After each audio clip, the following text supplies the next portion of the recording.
And we know that losing weight is simply eating a little bit less food and moving your body. If it's that simple, why can't someone do it? The problem lies in when someone is maybe 400 pounds, and that's an extreme example. Let's say even 300 pounds is still a big person. They've taken years to get there. You don't do that overnight.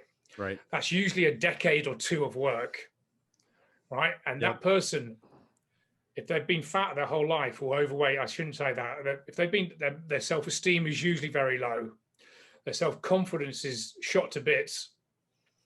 Generally, relationships with a lot of people aren't that great. Yet they're seen as the jovial, happy-go-lucky guy. Oh, look at him, you know. And they take a lot of that abuse on the chin, but inside they're crying. So again, not everyone. So anyone that's listening to say, well, that's not me. It's just generally what I find with a lot of clients. Yeah. Their self-limiting beliefs are so high, they don't actually believe they can ever lose that weight. So what happens when you don't believe you can achieve something, why even attempt it? Yeah. So if you said, right, I'm going to go on a diet, I'm going to lose 150 pounds, yet deep down this is what they say to themselves, I'm a failure. I've always been fat. My mum and dad are fat. My friends tell me I'm fat. I'm worthless. I can't get a girlfriend.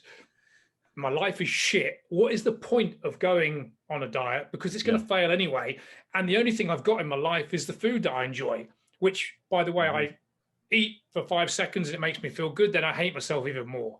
Sure. Do you see that's what's that? It's nothing to do with going to the gym or losing weight. That's a deep-rooted problem. And that's what we're dealing with. So I think you just described the human condition. Yeah. I mean, you did that. That was very succinct. Awesome. That was awesome. Well, it's like a thermostat.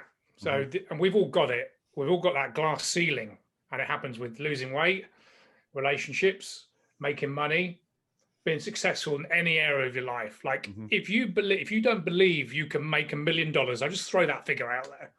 If you say, I'll never make $1 million, does anyone accidentally become a millionaire? No. If someone says, you know what, I don't know how I'm going to do it, but it's going to take me 10 years, but I'm going to make $1 million. I'm going to take my business. Now, does that automatically guarantee that person will do that? Of course it doesn't. They've still got to take massive action, more than they ever thought, for 10 years, maybe even 20 years, and get there when they're 50.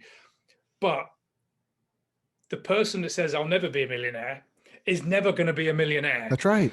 And that's the same as someone that's 300 pounds. If he says, I'll never get to 200 pounds, when he opens the fridge, that subconscious is screaming at him, look, you're fat. You've always been fat. You're never going to get to 200 pounds. So you may as well get that donut, or you may as well go get do you see the difference? Yeah. So that self-limiting beliefs, and it's a thermostat. When I've seen people lose 100 pounds and then a year later be back up to 300 because they haven't changed that internal thermostat. They need to resonate with the actions and lifestyle that someone at 200 pounds is very different to when someone's 300 pounds. Again, generalizing, when someone's 300 pounds, maybe a lot of their friends are 300 pounds, or they like to eat. They hang around with people that don't go to the gym, don't take care of themselves. Their standards slip. When someone's 200 pounds, they've got a different set of standards. So it's actually very uncomfortable for someone from 300 pounds to get to 200 because they've got to be a different person. They've maybe spent 2 decades being the overweight, miserable, unhappy, tired person. So it's almost, and it's the same when someone gets a pay increase. How many times have we seen someone gets a massive increase in salary and they mess up and then get demoted and go back down to a job again? Because it's true. Shit, I'm not worth $200,000. I'm going back to 70,000. How many? We see it all the time, right? Yeah. And it's the same with like people self-sabotage. Yeah. They're almost like scared of success. And this is, again, fat loss, money, business, relationships, anything in life where we're trying to achieve success. People will sabotage and shoot themselves in the foot because they're very uncomfortable achieving success.